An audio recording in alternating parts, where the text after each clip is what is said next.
Ko da na natsu babu abin da na ƙara tunawa a cikin zuciyana illa kalma ɗaya da na faɗi kafin in yanke wayata ɗazu da ne waya da ke.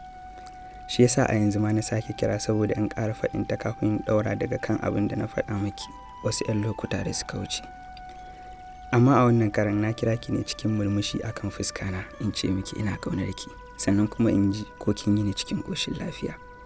Kada ki ɗauka ni kaɗai ne hakan, ki tunanin dubbannin jama'a da suka kalli fuska ko kuma suka ga tafiya, ko kuma suka saurari sarewan da ke fita daga cikin muryanki.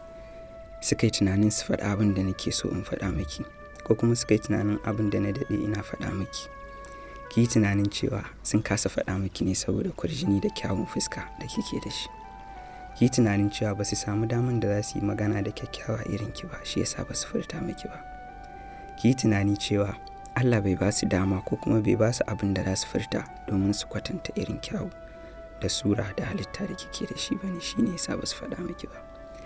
Ni kuma da na samu daman, shi yasa idan zan faɗa nake murmushi akan fuskana, sannan in furta miki kalmar da na tabbata cewa za ta iya faranta miki, domin ba lallai ki fahimci abin da nake nufi ba, amma zahirin abin da nake faɗa miki shine kina da kyau, da fatan za ki yi ni cikin ƙoshin lafiya.